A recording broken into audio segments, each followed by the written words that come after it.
Hey everyone, welcome. Another Thursday night is upon us, and we get to taste some wine together.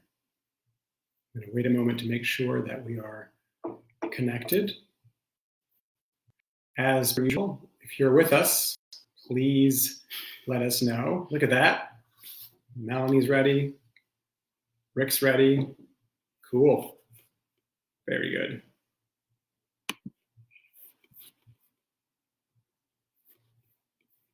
Everybody have their wine? Ready to go? Who's with us?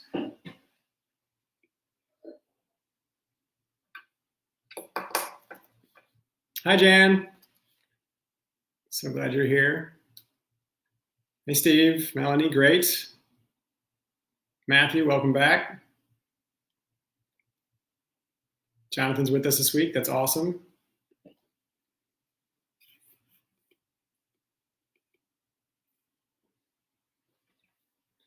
Great. All right. Well, we get to do a little bit of a white wine per what the team's been doing. They've been bouncing us back and forth between white and red. And this evening, we get to do something white. I think the glare is just stopping now. The sun is just sort of set behind me. Right when I started, you could see kind of a flush of sunshine. And what a welcome sight that was today to have sun on the horizon. And in many respects, we also have this evening sun in our glass as sun transforms into the elixir that is wine via the efforts of some wonderful winemakers. And so let's travel to some place in the world tonight to try to figure out where this elixir has come from. Chilled white going into the glass.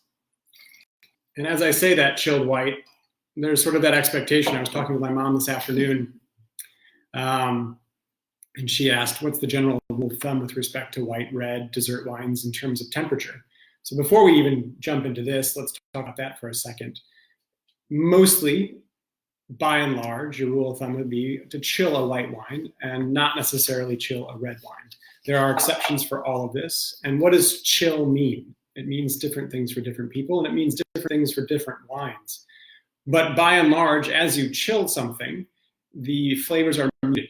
They aren't as expressive. So when you heat something, if you think about heating a sauce, when coming from the refrigerator, if you had a sauce that was made the day before and you were smelling it one way, and then you put it on the stovetop and you heated it up, it would allow the aroma to come out more. That happens with wine too. And so the colder a wine is, the more difficult it is to suss out different elements in the way of the smell in particular, and yes, on the palate too.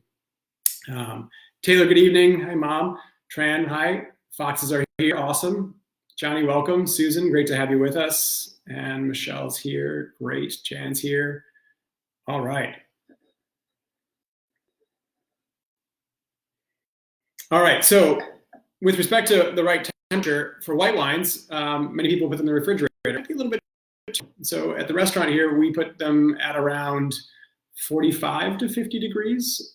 The general idea of an ideal temperature would be about 55 degrees and 75% humidity, but that's a little bit warm for most people in most white wines, certainly champagne and sparkling wines. So generally speaking, I think you're sitting between a range of about 45 and 55, although some people enjoy their reds a little bit warmer. And if you're drinking room temperature wine today, room temperature wine back when there wasn't air conditioning, that might have meant that you were sitting in an unconditioned stone cottage or chateau, if that's your style. And that might have been more along the lines of 50 degrees, 55 degrees, 60 degrees. But today, most people are drinking red wines probably between 55 and 65 degrees, and maybe even warmer if they're keeping it out at room temperature, depending on what their room's ambient temperature is. But for the purposes of tasting and the ideal temperature to kind of really store and keep wines for a period of time, look at around 55 degrees. For whites, a little bit colder than that. So 50 to 45 to a little bit chillier than that, even perhaps. But, a crisp Sauvignon Blanc at 40 degrees, 41 degrees on a hot day is wonderful. But from a tasting perspective, it's nice to get a wine a little warm. And so even as you're to evaluate a wine and if you feel it and it feels super cold, cup it. And if you feel like it was just too muted, sometimes you can warm it right back up by just putting your body heat and body temperature on like this. And this wine we just pulled out from the refrigerator, so it's a little bit chilly. That's why I'm going to do that. You can actually see a little frost to the glass. I can see a little bit. I'm not sure you can make that out. But let's dive right in then. So we've got white wine. We're talking about A varietal, perhaps, that wouldn't necessarily be red, as we talked about in the past. You could certainly get white juice from a red grape, but I don't think this team would do that to us. So we're talking about white. It doesn't look like there's any bubbles in here, so we're not really talking about sparkling wine. We could be talking about a dessert wine. We'll evaluate for that in a few moments. But Robert Ford's there. Great. Hi, Tanya. Welcome. Andy's joining us with Kevin Sherman. Awesome, guys. We're so glad to have you here. And the Swanbergs. All right, you're ready to go. Let's go. Matthew's already jumping us in there. It's pale gold. Good. We're looking at the chart and running our way through this. It's got a golden color to it, doesn't it? It's definitely a little bit richer in color. It's not lemon. It has maybe a little bit of a lemony quality to it, and then a little bit of a golden hue, a little flecks of that. It's definitely not into the amber area, but it has a little bit more richness to it, doesn't it? So that golden color showing us that. That's what I mean by saying rich. Right off the bat, that cold gold color gives us an indication that this has a little bit perhaps of some age, perhaps a different skin varietal, perhaps a warm climate that has a little sun-kissed quality to the fruit itself. So we're thinking about that. And as we talked about before too, what you're thinking about as your initial conclusions that kind of form based on the sight, based on the smell, and then based on the palate, you're both looking for things that you recognize, but and maybe leading you in a direction to where you want to end up eventually, excuse me, but also what it isn't. So it's not a super light, bright, vibrant kind of, let's say Vino Verde, for example, with green tones and very pale color and maybe even a little spritz. So right off the bat, I'm not thinking this is that grape varietal. And so the more you can start to weed out, the more helpful this will be as we sort of narrow our way down to what we think it actually is. And the Swanbergs need that chart. Yeah, we'll make that chart available for sure. I'm sorry we didn't do that. We also have copies of it available. Pick up the wine. If you do pick it up from us, feel free to mention that you want a copy, and we'll print one for you. Otherwise, we'll get a copy online next week. We should have done that earlier. My apologies there. All right, so from the color, we see the gold. It's clear. Let's smell it and assess whether or not this is a clean wine, has a little bit of fault to it or not, and whether we feel like it's a light profile. Do you use a lot? Is it medium? Is it pronounced? Hey, Daryl, how are you, man? That's a very fine compliment coming from you. Thank you for joining us. Robert Ford saying he's got a little bit of medium straw color. Yeah. There's a variance in the color here, isn't there? There's a little bit of paleness. There's definitely that golden quality to it. There's a shimmer to it. This wine has a little bit of depth by way of the color. And from the aroma side, I'm not getting anything that's necessarily faulted. I think it smells pretty clean. It's not remarkably expressive, and that's partly to why I was kind of doing this to the glass to warm it up just a little bit. It's a little bit chilly. And Melanie said, thankfully it's clean. Yes, she does not like a faulted wine. It's the winemaker's curse. Yeah, so what do you smell? What are you getting on the nose? Let's talk about fruit. Anything fruit oriented?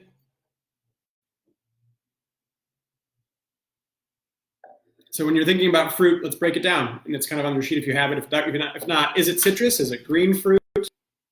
And by green fruit, is it green apple? We have gooseberry on there. We have pear. We have stone fruit kind of thing of that sort following right after that, which you have something that has a stone inside of it, has a pit, apple, peach, nectarine. Do you smell anything in that? Tropical red fruit, dried fruit. So people are chiming in. Thank you. Some lemon, some pear, a little bit of grapefruit. Apple.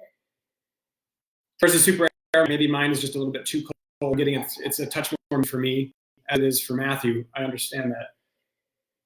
Stars chiming with some pineapple. So it's coming out, and some stone fruit, some tree fruit rather, in the way of pear. Good. Yeah, it's starting to get a little bit more expressive for me. That's great. Yeah, I'm getting that pineapple, tropical. I'm not getting much in the way of lychee. Your elder is presenting that particular element. A lemon citrus, yeah, Jan, I think that's fair. Good point. Stephen, yeah. So we got a little bit of fruit, some pear. We've got a little bit of tropical fruit, and we've got a golden color. How about something earthen? Anything? Do we smell anything sort of do you get anything floral? Do you get anything mineral? Oh yeah, this is coming on licensing, getting a lot more expressiveness. Jen sees some fruit, stone fruit. Yeah, tropical and honey from Trish. So yeah, we're going to sketch out a pretty spectrum of profile here. That's interesting. So this wine has some complexity. Pineapple, yeah, I'm getting that for sure too. A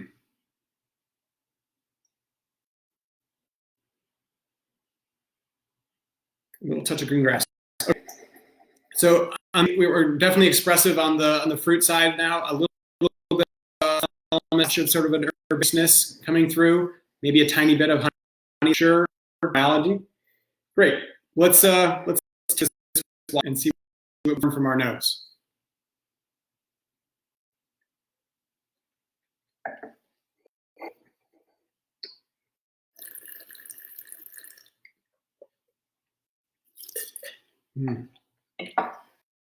Let's use that first taste to assess the taste as opposed to the flavors. So is this a wine that's dry? Yeah, it's pretty dry. It also has some rip in it, doesn't it? That's more than a little acidity. It may be more than a medium amount of acidity too. It's definitely got a lot of acidity, right? I'm still salivating. Great from Johnny, a little white growing between stone, and Johnny's seconding the system. Rick, you're saying on the palate. Yeah, I'm not getting right off the bat that pine quality. Maybe a little bit of that pear element, some definite lemon. It's drier. It's really dry. And it's got a lot of high acid.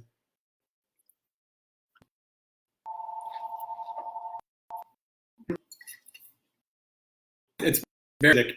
I agree. It's acid wine. How about the alcohol? Richer wine. It's got a body. It's got a mouthfeel, right? It's got some texture and some weight. It lingers palate in the flavor way, but it also lingers in the palate in the same way that a heavier alcohol shot would. If you took a shot of vodka or a sip of a martini, it kind of hangs out in a way that has a little bit of weight. Matthew's noting that he doesn't see any oak. Yeah, I'm not a ton of oak. There's textural oak. There may be some neutral oak that's used to give this wine some textural quality and to match perhaps some of that fruit. More mineral on the palate per Rick's note. I agree with that. So on the fruit side, we're getting more lemon, some stone fruit, some tree fruit, excuse me, and some character that way, some really high acid. So potential options here. What jumps out? Melanie's throwing out there somewhere. High acid, yep, you get that in terms of Sauvignon Blanc. What's a grape that grows in that has high acid and pineapple over it? Anybody?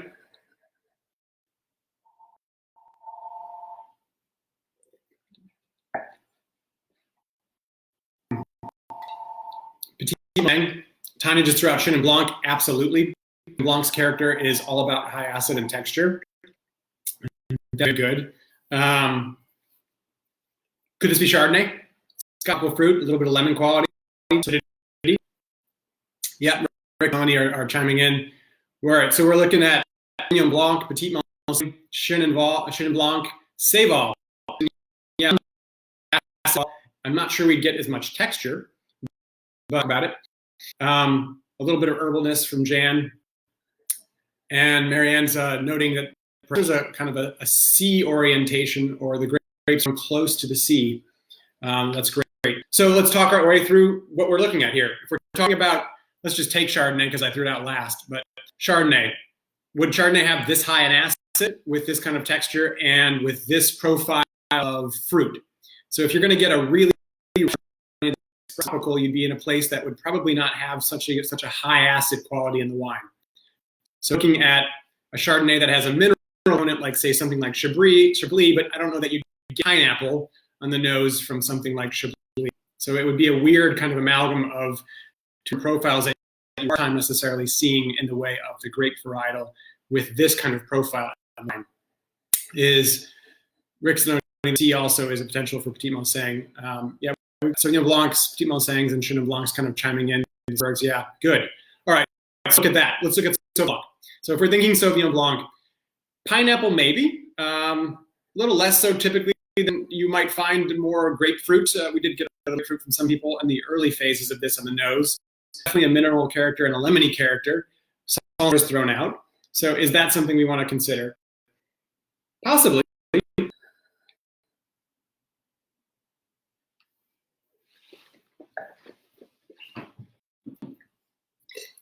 This just has a little bit moreness on the palate by way of the alcohol, a touch more than I would expect to find there. And that little tropical push on the nose is, it's tropical fruit more than, say, just citrus, more into that pineapple world. And I think that's maybe a way to sway ourselves a touch from Sauvignon Blanc. But let's earmark it. If it's not there, could it be California Sauvignon Blanc, for example, where you'd get some more of that ripeness, perhaps? And Tanya's just pointing out that perhaps it might be a little bit of a blend with Semillon. And that could be very interesting from this perspective.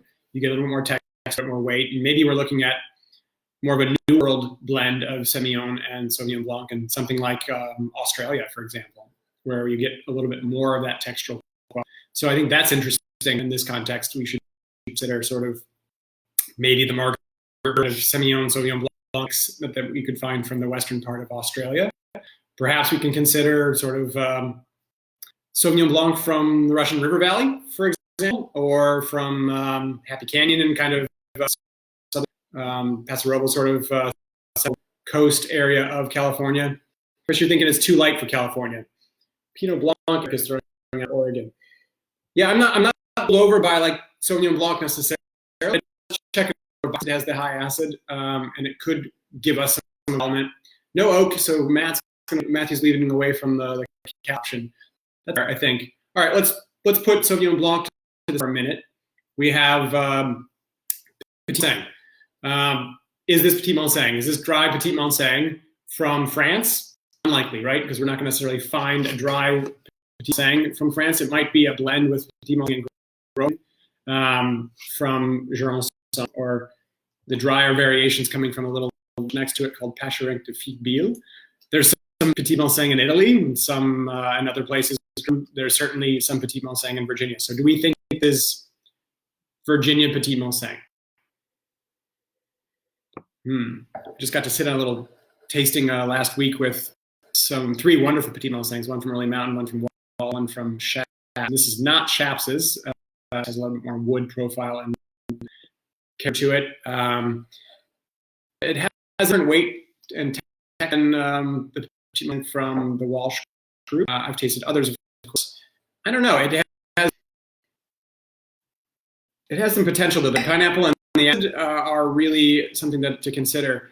Someone just asked whether, I just lost who you were, I'm sorry, whether it was Viognier. Viognier typically wouldn't have this high of an acid profile and might be a little bit more floral, but the aromatics on this should make you at least think that. Fumé from Jeff, yeah. Not the pineapple part, the smokiness. Jan, Argentina, are you thinking Chardonnay from Argentina or Petit Manseng from Argentina?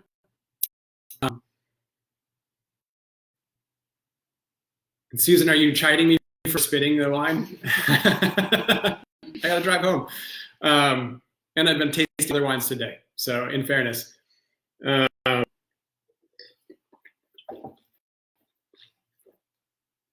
one's for you. Anybody, what do you think? Not at $25 for Virginia. Fair enough. You can, yeah, there's another way to deduce this for sure. It was in screw cap, I think. I saw it had a foil cover on it. It's probably screw cap. So you can definitely work your way tasting that way if you have access to the bottle and you want to look at that shape and what's on it, and certainly indicate that. All right, so if it's not Petit Manseng for that criteria from Virginia, and it's probably not likely one from France with this profile. Yes, let's talk a little bit about Chenin Blanc, but before we do, Jonathan's noting that it's hard because it's usually presents. Yeah, like Jonathan, pineapple can be in Chenin Blanc. Then there's this crazy high acid on this and a little bit of more quality to it that was reflected in the comments about sea spray. So I don't know the word Chardonnay with this particular example, but I wouldn't I'm comfortable putting Chardonnay to the side and looking at others. New Zealand was brought up a couple times. In the way of New Zealand Sauvignon Blanc, I think it could be expressive, just not getting the other characteristic profile from New Zealand. I mean, I'm not getting that gooseberry. I'm not getting sort of lime. I'm not getting grapefruit, and no grass. Got a little hint of that for some, but it's not super strong that way. I love this Sauvignon Blanc Semillon idea from Australia, and Chris is kind of getting on that too. I think that has a potential here. Let's talk about Chenin Blanc. So if we're talking about Chenin before, it checks. You could get that pineapple element. You can get the high and alcohol and the texture, and the lemon for sure. The lemon curd, the lemon kind of confection that we get. So we're hitting a number of boxes in the way of Chenin Blanc. If we're looking, and then where are we looking? We're looking, of course, in France, in the Loire Valley, as someone noted, in Vouvray. If it was Vouvray, it would be a dry style, so not the off-dry style, which would account for a few more degrees of alcohol than as they made the wine full dryness. They fermented all the sugar and allowed it to be a dry wine, which would give you some of that texture.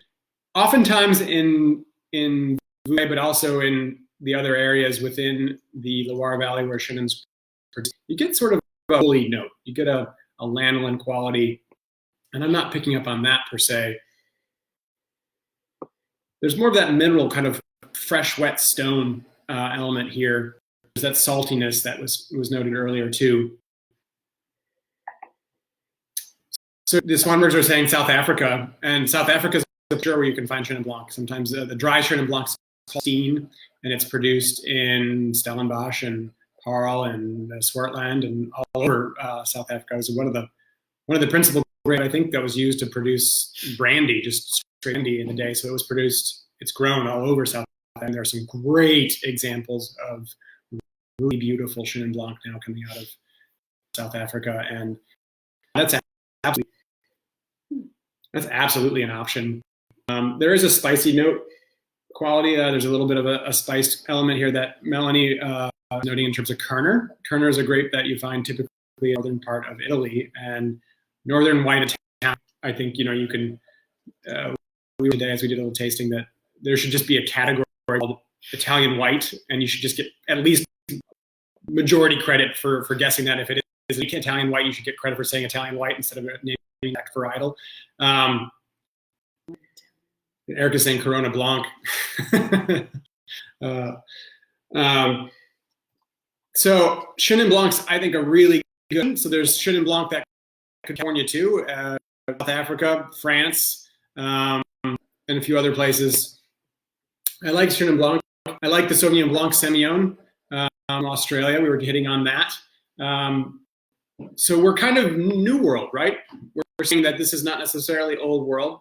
By way of most of the guesses here, we're saying Australia, New Zealand, South Africa, maybe California, sort of jettisoned from the conversation with Sauvignon Blanc by way of the oak profile on this. Petit Manseng from Virginia is out. So we're heading toward New World. All right. So let's go back in and kind of reevaluate. Let's taste this. Riesling is out of the picture. Is Riesling out of the picture? That's a fair question. High acid, some pineapple.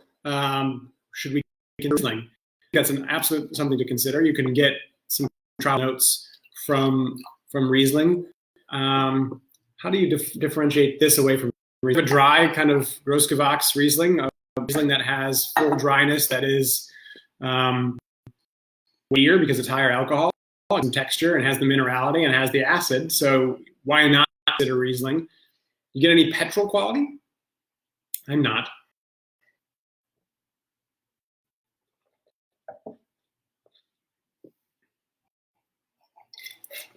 Yeah, I don't think so. As it warms up, it's got a little waxiness rather than petrol, which is where I get a little bit of potential for the Semillon, Matthew. The Semillon can give you some of that waxiness. I don't know about so much of the pineapple quality that we're getting here, which would maybe make me run away a little bit from the Sauvignon Blanc Semillon kind of blend. I would just kind of attribute that maybe if it was sort of the warmth from a production. But I would also expect to see a little bit of wood perhaps in that kind of wine, sort of a hint of some spice, and I'm not getting that. And so this makes me think more that we are on the right front when we're talking about Chenin Blanc. And so Riesling, though, I'm not getting kind of the spectrum of tropical there. I'm not getting the petrol element. I don't think you could go terribly wrong saying, hey, I think Riesling, a dry Riesling. Not a dry Riesling from Australia, though. I think we'd have a leaner wine with less texture, a little less alcohol. And that's kind of what the Chenin Blanc, you can get Chenin Blancs that are usually 13.5, 14, 14.5, and kind of running that route. I like the South African idea. There's some warmth there, and the wines come in with a little bit more alcohol and texture. Let's taste this. And what, Susan?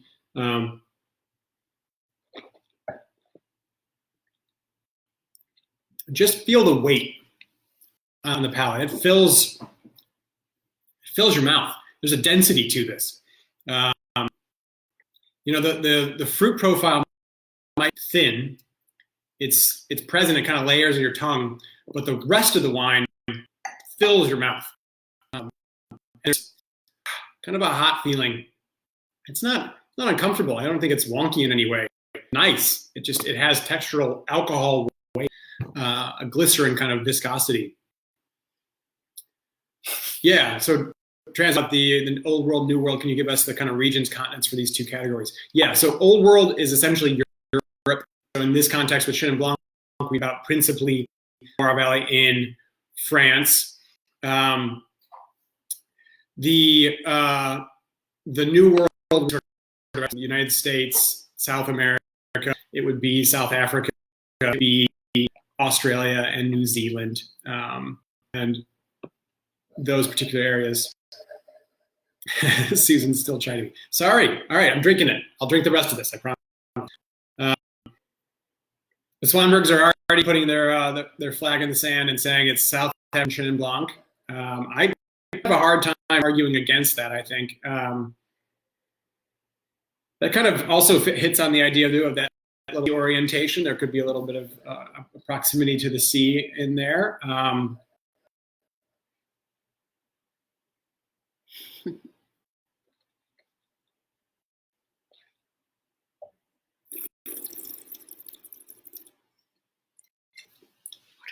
Susan saying she loves this wine, white wine. You know, that's really cool because I've heard over the last couple of weeks that people are saying to me, thank you for doing this, one, and I appreciate that.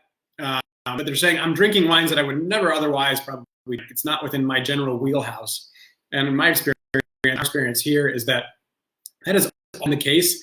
We get trapped into hot coffee, for example. Like I like it black, I like it with sugar and cream, and therefore that's how I get every day, always, and I don't change. I like my Chardonnay, I like my Pinot Noir, whatever it is, and I don't venture outside of that. Super understand the world of wine where there's so many options, and if one you don't like and you spent money on it, it's disappointing. Why not get something you do like and be pleased? Well, sometimes risk pays off, and in this context, it's been wonderful because we get to talk about these wines and to evaluate them for all their components and see how these wines really get together and have purpose. So this wine, I think, can broaden people's perspective. If this is Chenin Blanc, and I'm going to go probably that route too, and say that this is Chenin Blanc, it's a great white wine for people who don't necessarily want to drink white texture. There's notes. There's tons of acidity. They're unbelievable food pairing wines.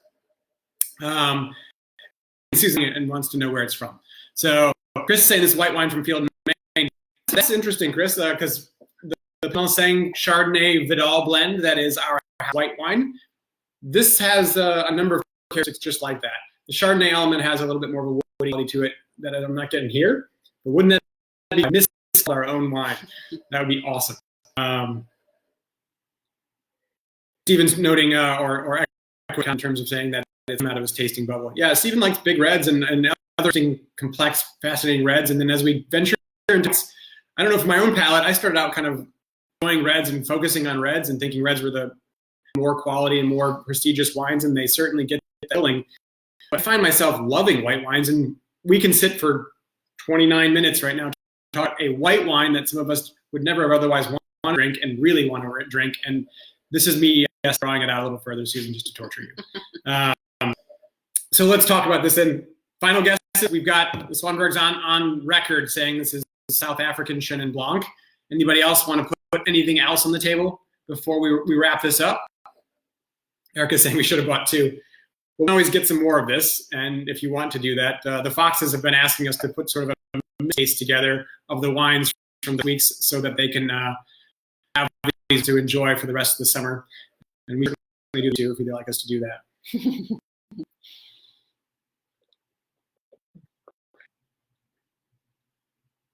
All right, the texture, the alcohol, the acid, the pineapple note on the front end. I'm gonna go. Yeah, I'm gonna go with this one. This is Chenin Blanc from South Africa. Yeah, I think that makes sense. It's got warmth, it's acid, it's got the this, which is where you'd find dry Blanc for sure. Chris is on board with us with this too. Cool. Let's see. It's pretty new, right? It's a youthful wine. It has that color, but it's not, it's not super amber category. So I think we could probably say comfortably like 2 to 4 years. So we say maybe 2017 on this, maybe 16.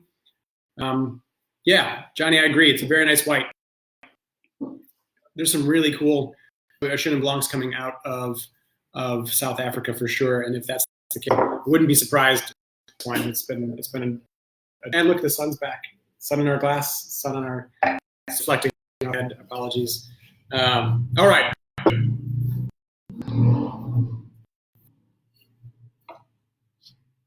First flight, Chenin Blanc from Stellenbosch.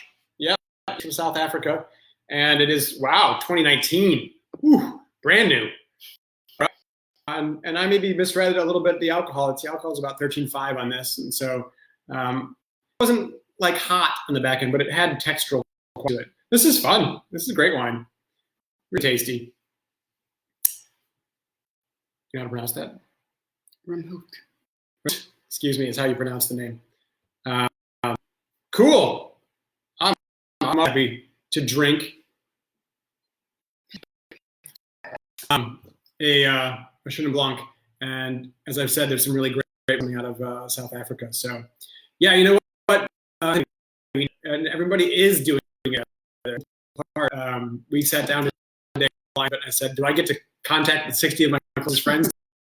Fun to do with everybody's knowledge and how we're all kind of sharing ideas and thoughts and the back and forth, prompting better questions and analysis. Everybody looking at their palate in the process too. So when you smell something and then somebody else you smell, it reinforces what you're smelling and gives you the context. Hi, Lane. So yes, well done, everybody. Shellfish pairing, yeah, Susan, I think you could definitely take this into shellfish. Something that has potentially a richness in the way of a creamy sauce. You could have that. You could have scallops, I think, done with a nice savory on this. You could handle any acidity with this particular wine. It will still show up bright and vibrant. This will be fun with soups. Soups are a challenge because generally they're warm and they conflict with the temperature wine, and you need a little bit of acidity to kind of cut through the textural quality of a soup, and this would do that. It'd be fun for preparation, but this is a type of wine. At this point, you keep a bottle in your refrigerator at all times, and whenever you want something to drink, you just pull this out. It'll pretty much go. Sommelier friends and I kind of call Chenin Blanc the chameleon grape, and it's a crutch. What pairs with this? Chenin Blanc. So it's a really versatile bottle to play with. Go for it. Get a couple of these and experiment. If you haven't tried Chenin Blanc before, if you haven't tried Chenin Blanc from South Africa, get out there. Come by for us, and we'll offer you other ones. Other wine shops, you talk to them and say, hey, try some Chenin Blanc from South Africa. Some really beautiful bottlings there, and they come in at an affordable price, generally speaking. And going up, there's some really spectacular at a premium price, but beautiful. Jeff, Spring Risotto would be wonderful. And Chris is giving some accolades they are due to Katie and Tony and Julie for putting this all together. So thanks again. Thank you, everybody. I will look forward to seeing you next week as we do wine together. Until then, I'm going to pour myself some more and say cheers.